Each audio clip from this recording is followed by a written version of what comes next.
Graça e paz, boa tarde, tudo bem?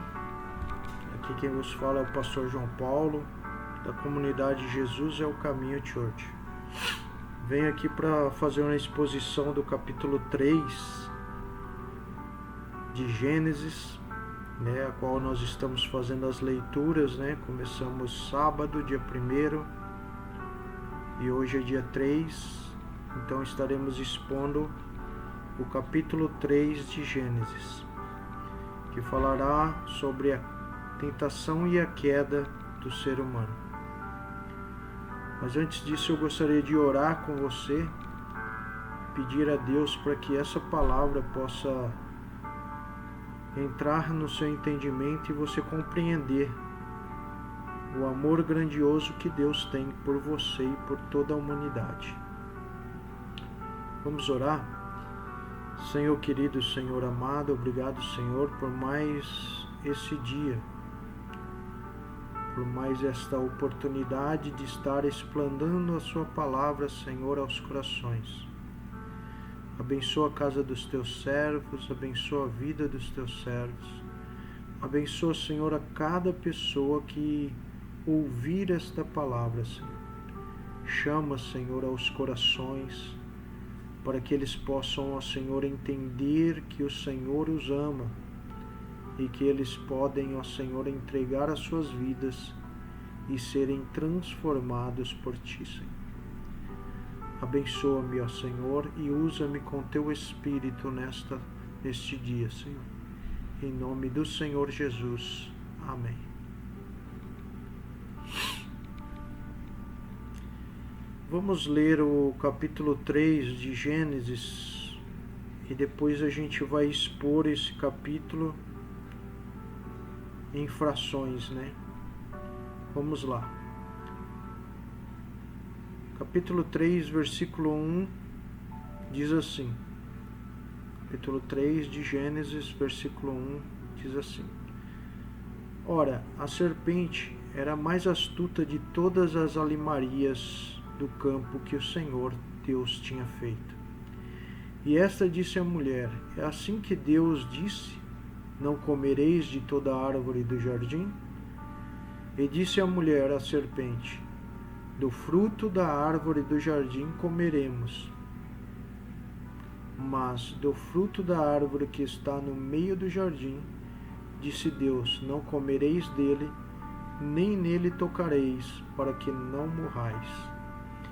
Então a serpente disse à mulher: Certamente não morrereis, porque Deus sabe que no dia em que dele comerdes, se abrirão os vossos olhos, e sereis como Deus, sabendo o bem e o mal.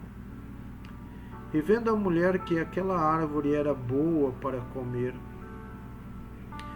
e agradável aos olhos, e árvore desejável para dar entendimento, tomou do seu fruto e comeu, e deu também a seu marido, e ele comeu com ela. Então foram abertos os olhos de ambos, e conheceram que estavam nus, e coseram folhas de figueira, e fizeram para si aventais. E ouviram a voz do Senhor Deus, que passava no jardim pela virada do dia, e escondeu-se Adão e sua mulher da presença do Senhor Deus entre as árvores do jardim. E chamou o Senhor Deus a Adão e disse-lhe: Onde estás? E ele disse: Ouvi a tua voz soar no jardim, e temi porque estava nu e escondi-me. E Deus disse: Quem te mostrou que estavas nu? Comeste tu da árvore que te ordenei não comesses? Então disse Adão: A mulher que me deste por companheira, ela me deu da árvore e comi. E disse o Senhor Deus à mulher: Por que fizestes isso? E disse a mulher: A serpente me enganou, e eu comi. Então o Senhor disse à serpente: Porquanto fizeste isso, Maldito serás mais do que toda besta e mais que todos os animais do campo. Sobre o teu ventre andarás e pó comerás todos os dias da tua vida. E porém inimizade entre ti e a mulher, e a tua semente e a sua semente. Esta te ferirá a cabeça e tu ferirás o calcanhar. E a mulher disse: multiplicarei grandemente a tua dor e a tua conceição. Com dor terás filhos, e o teu desejo será para o teu marido, e ele te dominará. E a Adão disse: porquanto deste ouvido à voz de tua mulher, e comeste da árvore de que te ordenei, dizendo: não comerás dela, maldita é a terra por causa de ti. Com dor comerás dela todos os dias da tua vida. Espinhos e cardos também te produzirá, e comerás a erva do campo. No suor do teu rosto comerás o teu pão, até que te tornes a terra, porque dela fostes tomado, porquanto és pó, e em pó te tornarás. E chamou Adão o nome de sua mulher, Eva, porquanto ela era a mãe de todos os viventes. E fez o Senhor Deus a Adão e a sua mulher túnicas de peles, e os vestiu. Então disse o Senhor Deus: eis que o homem é como um de nós, sabendo o bem e o mal. Ora, pois para que não estenda a sua mão e tome também da árvore da vida, e coma, e viva eternamente. O Senhor Deus, pois, o lançou fora do jardim do Éden para lavrar a terra de que fora tomado. E havendo lançado fora o homem, pôs querubins ao oriente do jardim do Éden, e uma espada inflamada que andava ao redor, para guardar o caminho da árvore da vida. Amém, irmãos? Então esse é o texto do capítulo 3, a qual nós vamos expor ele agora.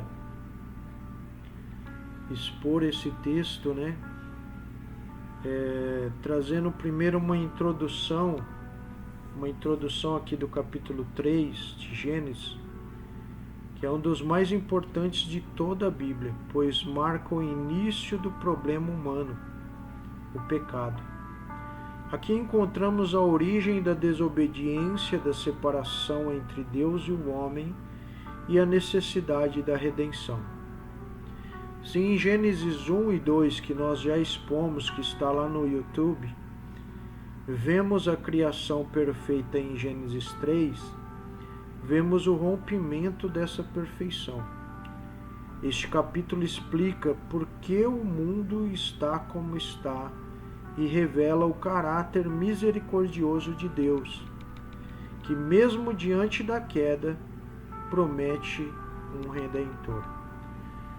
O Deus Todo-Poderoso, mesmo o homem desobedecendo, se rebeliando contra ele, Deus usa de misericórdia e promete lá na frente um Redentor que irá expiar os pecados quais foram cometidos pelo homem.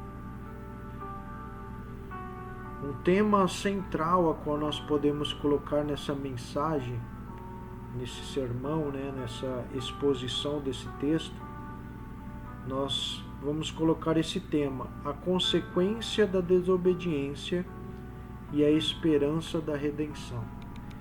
Então, todo pecado, toda rebeldia, toda desobediência, ela tem uma consequência. Mas essa consequência, ela tanto pode ser para condenação, se a pessoa não se arrepender, quanto para que a pessoa venha reconhecer que ela pecou e venha se arrepender e assim alcançar a redenção em Cristo.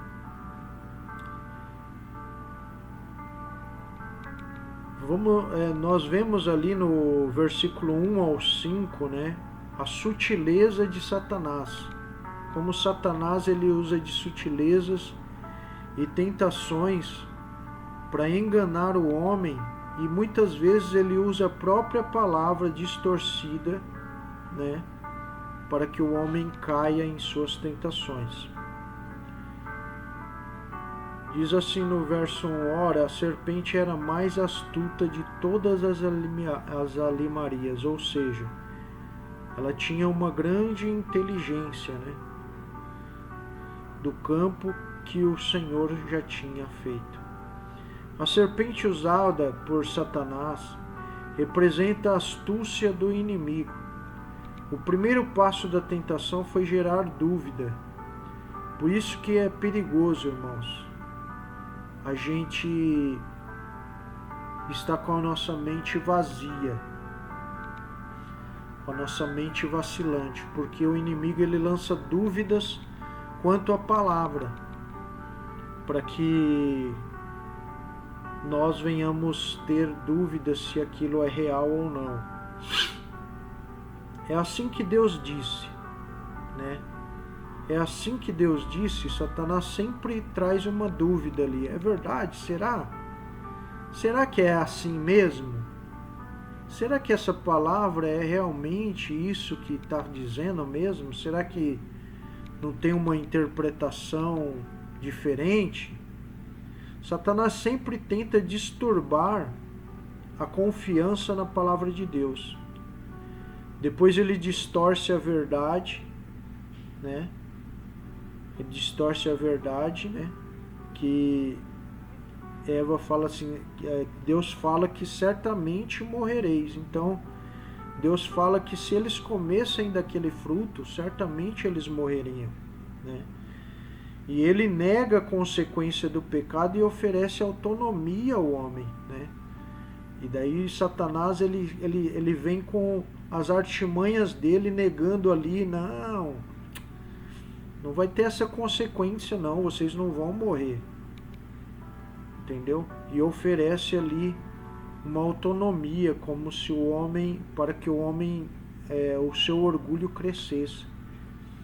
E daí ele fala assim para Eva, não, negativo, isso daí vocês não vão morrer, vocês vão ser que nem Deus, né? Vocês vão ser como Deus. E no verso 5, né, quando ele vem com essa astúcia, né, falando que eles seriam como Deus, né, ele chega a ludibriar Eva de uma tal forma a qual aquilo que é lançado na mente dela começa a desejar aquelas coisas que estão ali, aquele fruto que está ali. A tentação sempre começa na mente. Sempre o inimigo ele vai semeando na mente da pessoa dúvidas, desejos, às vezes através de sonhos a pessoa começa a ter desejos que não são de Deus, mas sim são da sua própria vontade, da sua própria carne, a qual o inimigo já estava semeando ali na sua carne, né? E ele começa a vir com tentações ali na sua mente, para que depois essas sementes que foram lançadas ali dentro da sua mente possam começar a ter um questionamento quanto àquilo que foi ordenado a fazer. E daí a sua mente começa a contestar, a questionar ali aquilo que Deus falou para você, e faz com que você venha a ceder à tentação. É uma lição para nós: o pecado sempre nasce da dúvida sobre a palavra e do desejo de independência de Deus. Então, assim, Satanás ele começa a lançar sementes de dúvidas, questionamentos quanto àquilo que foi ouvido, aquilo que Deus lançou sobre a sua vida, e faz com que você se torne uma pessoa que você pense que pode fazer as coisas sem Deus. E daí você pensa que você pode ser independente de Deus, né? E isso faz com que você acabe fazendo com que essas sementes malignas, né, venham dar frutos. E aí vem o pecado, né? Pecado consumado, a qual você toma a atitude de fazer aquilo que já estava sendo gerado na sua mente. E vendo a mulher que aquela, vamos ali de versos 6 e 7, e vendo a mulher que aquela árvore era boa para se comer, tomou do seu fruto e comeu e deu também a seu marido. Eva foi enganada, né? Mas o homem ele não foi enganado. Nós vemos lá em 1 Timóteo, capítulo 1 Timóteo, vamos ver lá, capítulo 2, versículo 14, que o homem ele não comeu a fruta enganado. Entendeu? O homem ele não comeu a fruta enganado. Olha o que diz no versículo 14 de 1 Timóteo 2. Paulo diz assim, e Adão não foi enganado, mas a mulher sim. Sendo enganada, caiu em transgressão. Então o homem, ele comeu do fruto ali, a qual foi dado a ele através da mulher, ele comeu sabendo.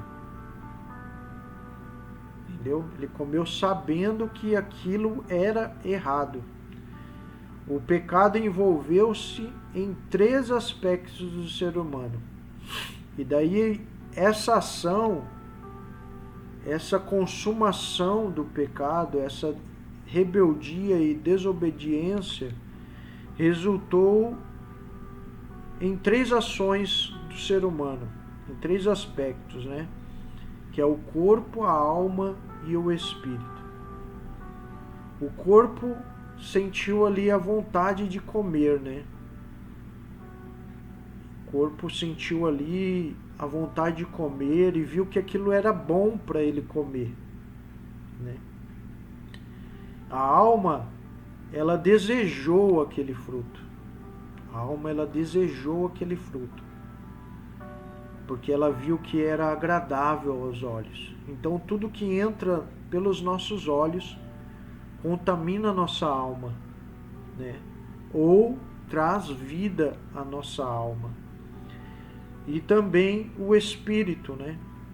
Que o espírito, ele começou a nascer um orgulho dentro dele, que desejava ali entendimento, queria ser que nem Deus, né?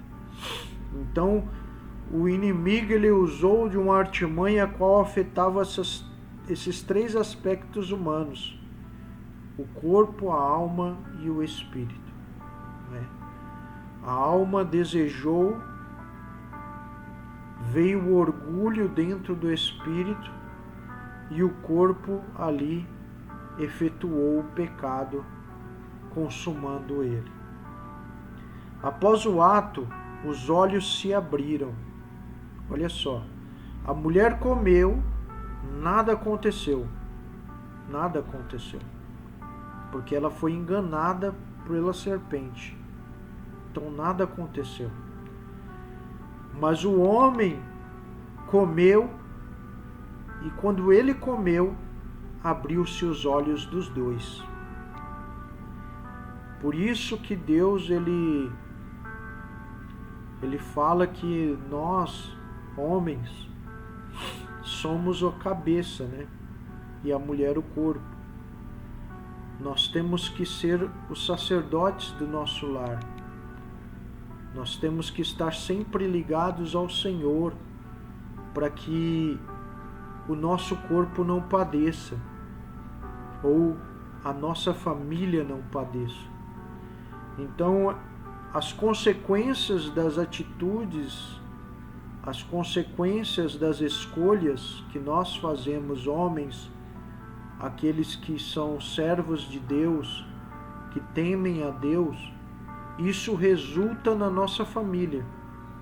Isso traz tanto bênçãos, como pode trazer também maldições para dentro da nossa família por causa das nossas atitudes, né? Então, após os olhos se abrirem, mas não para o bem, veio a vergonha. Então, assim, o pecado, ele traz vergonha sobre as nossas vidas. Tentaram se cobrir com folhas de figueira, símbolo da tentativa humana de se justificar. Ou seja, pecaram e não se arrependeram, mas sim buscaram algo para se justificar o porquê pecaram. A gente não deve se justificar porque pecou. A gente deve se arrepender do pecado e buscar a face do Senhor em arrependimento, para que Ele derrame a sua graça sobre as nossas vidas. O pecado, ele promete muitas vezes sabedoria. Não, você vai ter isso, você vai ter aquilo. Não, se você fazer isso, você vai ter esse prazer e tudo. Mas ele só promete coisas bonitas, coisas boas, agradáveis aos nossos olhos. Mas a entrega, quando nós nos entregamos a esses desejos, ao pecado, ele só nos traz a consequência da vergonha sobre as nossas vidas. Ele só traz a consequência da vergonha. Nenhuma folha de figueira cobre o pecado, ou seja, nenhuma justificativa, nada que você traga como justificativa diante do Senhor vai cobrir o seu pecado. Somente o sangue de Cristo pode cobrir o pecado, pode tirar, na realidade, o pecado. Porque o sangue de Cristo não cobre o pecado, mas sim ele tira o pecado. Pois o Senhor Jesus Cristo é o Cordeiro Santo, que ele veio para tirar o pecado do mundo, né? Ele veio ali como promessa para que todo ser humano pudesse novamente usufruir do amor de Deus e ter ali a sua vida transformada. Do verso 8 ao verso 13, né, o encontro com Deus. Ali nós vemos que Deus não veio só naquele dia ter um encontro com Adão e Eva. Ele vinha todos os finais de tarde e eles contemplavam o Deus Todo-Poderoso face a face, porque era uma obra perfeita do Senhor. Era uma obra de arte perfeita a qual o Senhor tinha feito com as suas mãos santas e soprado ali o fôlego de vida sobre essa obra perfeita do Senhor. Então todos os dias Deus tinha um encontro com eles, para conversar com eles, para buscar ali a dar entendimento a eles. Mas no dia que eles pecaram, eles se esconderam, e Deus pela tardezinha veio e chamou eles: Adão, onde você está? Mas eles ouviram o Senhor Deus que passeava no jardim. Eles conheciam a voz do Todo-Poderoso. Eles tinham intimidade com esse Deus. Mas por causa do pecado eles se esconderam. Deus busca o homem. Deus sempre buscou o homem. Desde o jardim do Éden até hoje, Deus busca o homem para que o homem volte a Ele. Onde estás? Deus pergunta para você nessa tarde, nesse dia. Onde você está? Aonde você se encontra? Eu quero ter uma intimidade contigo. Eu quero restaurar, transformar a sua vida. Essa pergunta não é geográfica, é espiritual. Ele fala contigo no seu espírito. O homem se escondeu e culpou a mulher. Nós temos essa características, irmãos, de sempre quando nós pecamos, queremos infligir a culpa não a nós, mas ao outro, né? A mesma coisa que Adão fez. Ele culpou a mulher de algo a qual ele era totalmente responsável por aquilo. E daí a mulher culpou a serpente, né? O pecado traz medo, vergonha e afastamento. Às vezes você sente medo, vergonha, né, por estar ali afastado de Deus, às vezes por algum deslize a qual você cometeu. Mas Deus até hoje Ele te pergunta: onde você está? Se apresente a Ele. Coloque a sua vida na presença dEle. Se arrependa dos seus pecados, que Ele tirará de você toda vergonha, todo medo e te encherá do amor dEle. E principalmente te fará ter comunhão novamente com Ele. A comunhão perfeita naquele dia, a qual o pecado entrou no mundo, ela foi quebrada. Mas Jesus Cristo veio para restaurar essa comunhão em mim e você com Deus. Deus continua chamando todos aqueles que estão caídos no pecado. Todos. Ele não faz acepção de pessoa.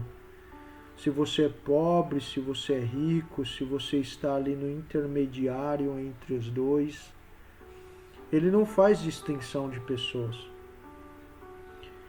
Ele quer que você volte a Ele. Ele não está te chamando para te condenar, para olhar os pecados a quais você cometeu e te condenar, mas para restaurar você a Ele novamente, para que você possa ser restaurado e restaurar assim a comunhão com Ele. Ele é o Deus que te busca. Ele é o Deus que quer sempre uma vida íntima com o ser humano, uma vida ligada ao ser humano, porque Ele te ama. E todos os pecados têm consequência, como nós vemos no verso 14 ao 19. A serpente ela foi amaldiçoada no verso 14. Surge a primeira profecia messiânica no verso 15, que diz assim: e porém inimizade entre ti e a mulher. Esse é o castigo a qual o Senhor deu ali para a serpente. E porém inimizade entre ti e a mulher, e entre a tua semente e a semente e a sua semente. Esta te ferirá a cabeça, e tu lhe ferirás o calcanhar. E aí vem a profecia messiânica, né? A primeira profecia messiânica que nós vemos na Bíblia. A semente da mulher aponta para Cristo, que pisará a cabeça de Satanás na cruz, a qual, quando Cristo desceu à terra, se fez homem, morreu por nós, foi crucificado naquela cruz por nós. Ali ele pisou a cabeça da serpente e mostrou que ele é Deus e que ele veio para assim nos livrar do pecado e da condenação da morte. A mulher, ele também deu ali uma punição no verso 16, que ela teria dores e seria submissa ao seu marido. Ao homem, no verso 17 a 19, ao homem ele teria que trabalhar e com o suor do seu rosto ganhar o seu pão. Teria fadiga, ou seja, teria ali cansaços e no final morreria, por causa do pecado que entrou à terra. A terra passa a produzir espinhos, porque ela foi amaldiçoada por causa do homem. Símbolos das dificuldades e frustrações da vida. O pecado tem consequências, mas Deus já tinha um plano de salvação preparado. O inimigo, muitas vezes, tenta frustrar os planos de Deus, mas Deus, tem ali livramentos, ele tem ali propósitos, ele tem ali, já planos de salvação já mais à frente. Então creia no Senhor, porque Ele tem planos para a sua vida, para a vida da sua família. E no verso 20 a 24, fala sobre a graça do Senhor sobre o homem e a expulsão dele lá do Jardim do Éden, a qual ele teve que ser expulso do jardim, porque se ele não fosse expulso do jardim, ele poderia comer da árvore da vida e viver eternamente pecando. E por isso Deus teve que o expulsar do jardim. E por forma de graça, por forma de misericórdia, Deus ali, mata 2 cordeirinhos e tira a pele deles e veste Adão e Eva, para que eles vejam que só por meio de sacrifício, só por meio do sangue, só por meio do sangue, a graça poderia ser lançada sobre eles. No verso 21, quando Deus veste eles com a pele do cordeiro. Aqui vemos o primeiro sacrifício, um animal morre para cobrir o pecado do homem. Então, aqui o animal, o cordeiro, animal, o sangue dele só cobria o pecado do homem, não tirava. Mas isso era para que o homem tivesse uma intimidade novamente com o Senhor, não quebrasse os laços. Então toda vez que o homem pecava, ele teria que fazer um sacrifício para que restabelecesse ali a união dele com Deus. É uma figura do sacrifício de Cristo. Mesmo ao expulsá-los do Éden, Deus mostra misericórdia. Ele impede que comam da árvore da vida e vivam eternamente pecando. Então, a expulsão do Jardim do Éden teria que ser feita, senão o homem ia viver eternamente pecando E o pecado, a cada dia, ele evolui, ele cresce, ele muda de figura para pior coisa. Agora imagina se os homens vivessem eternamente pecando. O que seria esse mundo, né? Mas Deus, ele já tinha um plano de uma redenção lá na frente. E por isso, para que eles não perdessem o contato com o Senhor, ele mostrou que através do sangue, do sacrifício de sangue, eles poderiam ter esse contato com Deus até que Cristo, o Redentor, viesse e assim fizesse expiação perpétua por toda a humanidade. A graça de Deus se manifesta mesmo no juízo. Mesmo Deus trazendo o juízo sobre eles, Deus também mostrou a misericórdia pela graça. A saída do Éden é dolorosa. Muitas vezes a punição é dolorosa, mas é necessário para que venha a redenção. Porque Deus, ele não compartilha com o pecado, pois ele é santo. E por isso ele precisou tirar o homem que estava sujo do pecado, de algo perfeito dele, para que o homem pudesse ser redimido e voltasse a ser como Deus é.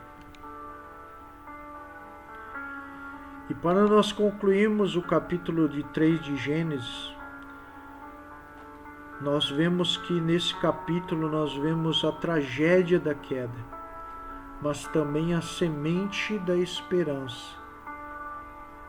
O inimigo pensou que tinha frustrado os planos de Deus, pensando que ali tinha acabado com a comunhão da obra-prima de Deus com seu Criador. Mas Deus, ele mostrou que o inimigo não frustra os seus planos, mas sim ele tem ali um plano muito maior através da semente da esperança. O homem pecou, mas Deus prometeu o Salvador. Desde o Éden, o plano de salvação já estava em andamento, mas a serpente feriu o calcanhar. A serpente feriu o calcanhar, mas Jesus esmagou sua cabeça na cruz. Então o Senhor Jesus, ele veio de uma vez por todas fazer um único sacrifício, dar a sua vida por amor de muitos, pela vida de muitos. E ali ele esmagou a cabeça de Satanás e tomou dele a chave da morte e do inferno. Ele tem toda a autoridade. Tudo e todos estão debaixo da sua autoridade. Aplicação, vamos fazer uma aplicação pessoal aqui para mim e para a sua vida. Nós devemos ter cuidado com as dúvidas que o inimigo planta sobre a palavra de Deus. Hoje mesmo nós vemos nas mídias muitos trazendo dúvidas quanto à palavra de Deus. Alguns até falando que a palavra de Deus é antiga e precisa ser atualizada, sendo que a palavra de Deus, ela renova o homem a todos os dias, em todos os instantes. Tudo aquilo que é falado na palavra de Deus é atual para as nossas vidas. Não devemos também negociar os nossos princípios por desejos momentâneos. Os princípios a quais o Senhor colocou em nossas vidas, devemos vivê-los e não negociá-los por desejos a quais o mundo nos oferece. Devemos sempre admitir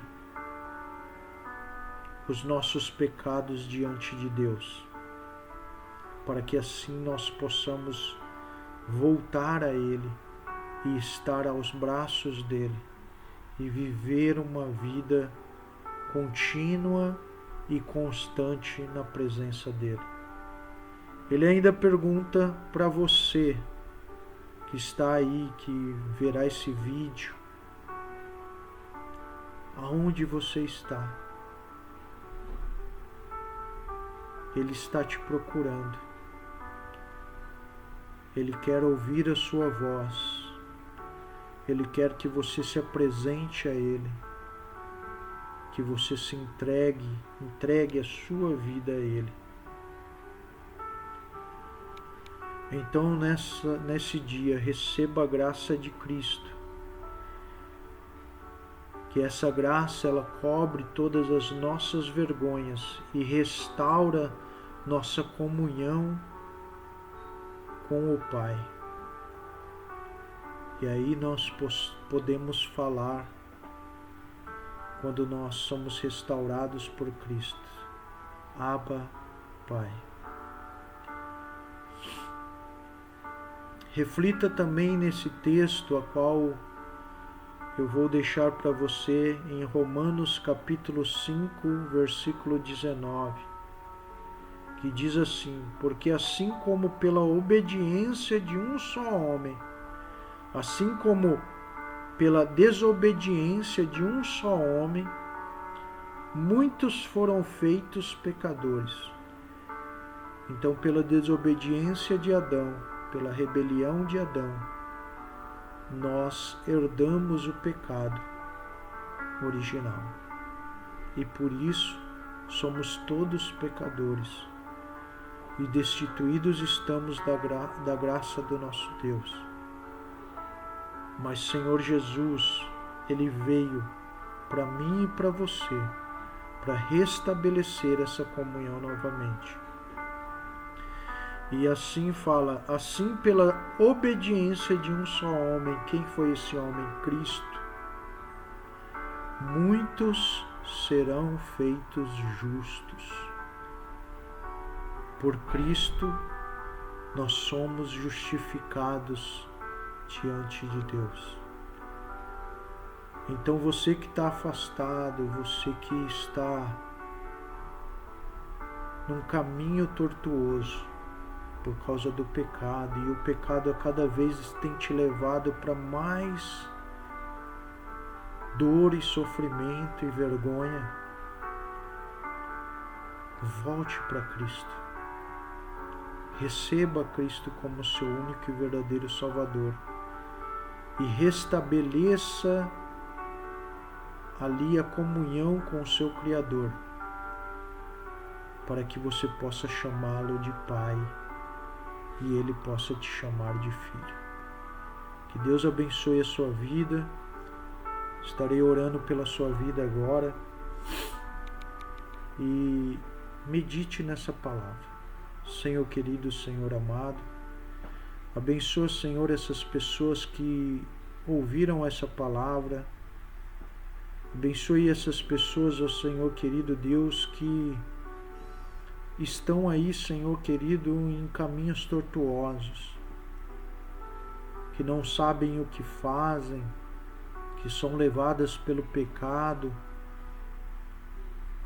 e que estão na escuridão, ó Pai.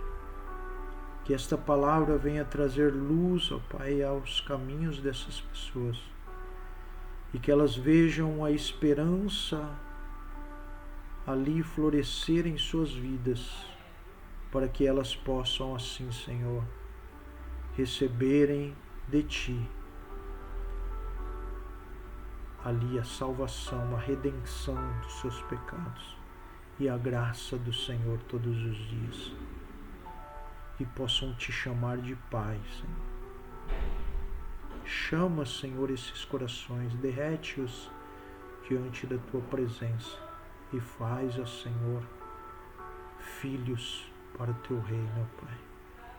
Em nome do Senhor Jesus eu te agradeço. Amém. Que Deus abençoe a sua vida, a sua família, e que as mãos do Senhor estejam sobre a sua vida. Amém.